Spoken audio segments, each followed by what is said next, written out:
let's talk about the foster care bedroom.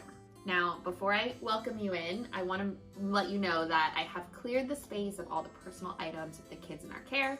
We're actually doing some painting and renovating of the space, so that is why we can come on in. To start, all your doors must be firm.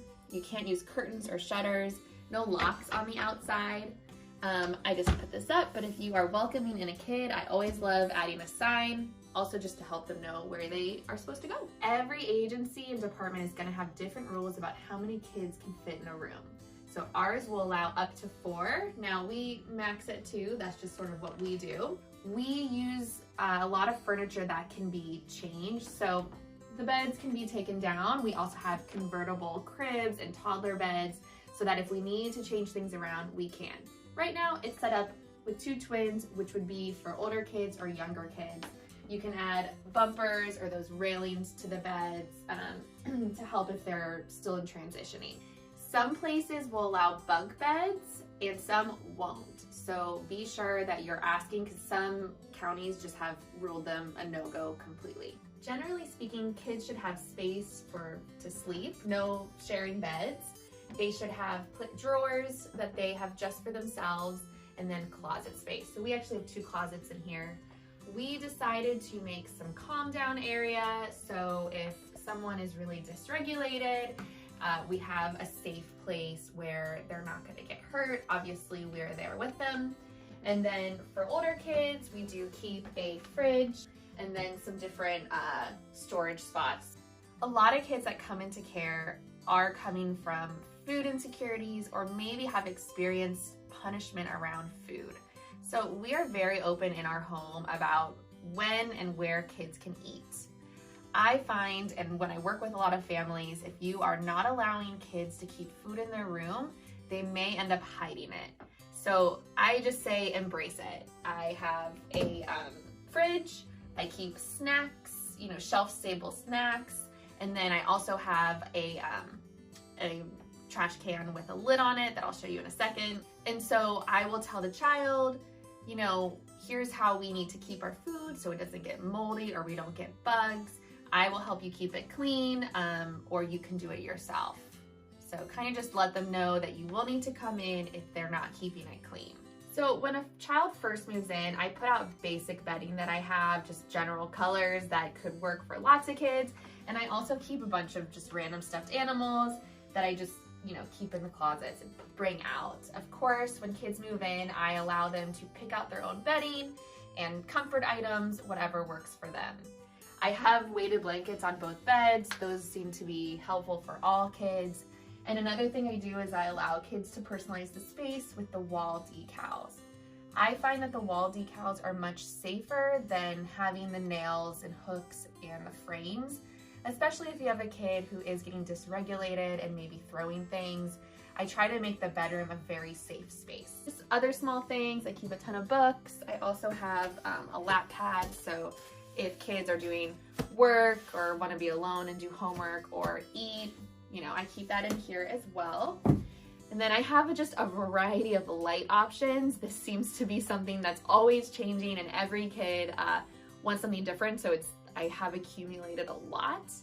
I have a hatch. I love that because, especially for little ones, it helps guide them when it's okay to come out or when it's morning time. It also does the sound, like a background sound, which is helpful in my opinion for all kids, especially when you think about kids who are fearful at night of sounds. So I always try to explain like loud noises, like, oh, you might hear the trash truck early in the morning. So I like to tell them ahead of time what a noise might be, but a sound machine can really help eliminate other household noises that might scare kids. I love these little lantern things. It's simple, it's an on and off button, so it's not a lot of fuss, and it does have auto shut off. And so I usually keep them one by each bed. Kids can sleep with them, they can walk around the house with them. These just work for us because they're also not super duper duper bright. I also love a good star projector. It is worth spending just a little bit more on a nice one that has like a remote control and you can change things. Because if kid can't sleep through the night or is up at 1 or 2 a.m., I'll put the stars on and just say, watch the stars, you don't need to sleep. All your windows must be in working order and your screens must be in good repair. I usually will walk through with kids who are old enough how to open the window, what to do in case of an emergency, and we will even do drills just to make sure that kids are safe and understand what to do in emergency. I start with a pretty clean slate closet. Sometimes I will buy clothes and stock it with things for just a few days if I have that time to run to the store. But generally speaking, I love hooks. I find that hooks are just great for all kids. I like these organizers because it can be obviously for shoes, but can also help set up outfits for the week. That way it decreases a lot of the back and forth in the morning sometimes with getting dressed. You may see in here that I have a lock box. So that's something that I keep for older kids who maybe have sentimental or personal items or even money they've earned from their allowance. You know, maybe they have a journal or they have pictures from home and they want to make sure they stay safe. So I do allow kids to have a lockbox. Obviously there are rules. I tell them we can't store drugs, you know, cigarettes, anything that's a safety concern. And I do let them know that if I have worries, I will ask them to open it up. So with little ones who have big feelings, we will do time-ins, meaning we remove the child from a triggering situation if they're dysregulated and will come here because this area is safe. We have, you know, places they can crash and roll around on. I usually keep just a quick visual to start talking to kids about different feelings and can help communicate with me. I also keep, you know, just generally calming toys and things for them to fidget with. One thing I love, which is kind of random, but these like little Etch-a-Sketches I got from the dollar store. Sometimes I'll like draw something totally weird and I'll be like, wait, do you know what this is? Just to snap them out of their thinking. And because that's really what we're trying to do. If a child is very dysregulated, we're trying to shift the tone, shift the mood and the vibe, and get them to a regulated state so we can talk about what happened. So I have this space here. It doesn't make sense for all kids. Sometimes it's better just to run outside to let off the, you know, intensity a bit. But I like to have this in the room too, and some kids just sit here to read. So if I have a baby, I would be adding a crib where the calming corner is, and this turns into a changing table, and that's why I have these up here. Because I would put like the diapers and supplies up high because they do need to be out of reach if you have a baby. I always recommend a welcome kit. It changes for every kid, right? So I include like sensory items, comfort items, some activities, crafts, new water bottles. I love this pop thing. So when a new kid arrives, I try to put together a little gift or a little welcome kit for them, just to make them feel thought of at home. As kids get older, it will be more snacks, food, maybe journals and pens and, you know, things like that, toiletries.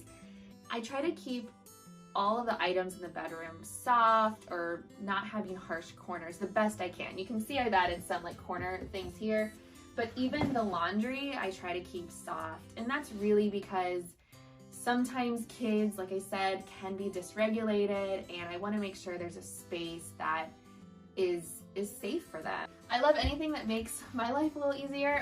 I use this as like a way to separate clothing. So if kids want to put things away themselves, I will separate it for them and help speed up my laundry process. I love including affirmations and positivity in the space as well.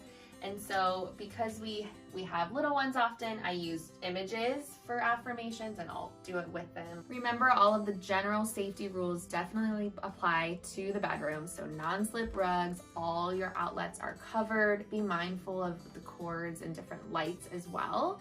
And also cords from your curtains and blinds. Just be mindful of that. Bedrooms can't be pass-through ways to other parts of the home, so it's a private space. And don't forget a smoke detector in the room as well. Now, if you have a baby, you might be thinking, well, what about a video monitor or audio monitor? Make sure you are checking with your agency and understand the personal rights of the kids. Oftentimes, video monitors are not allowed. For babies, they will sometimes allow that.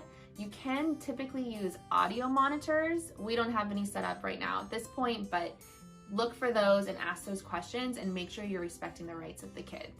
Another thing you can pick up if your child's a little bit older, like elementary age or older, are these Lycra sheets. And it's, instead of using a weighted blanket, which can get hot, some kids like to sleep under these.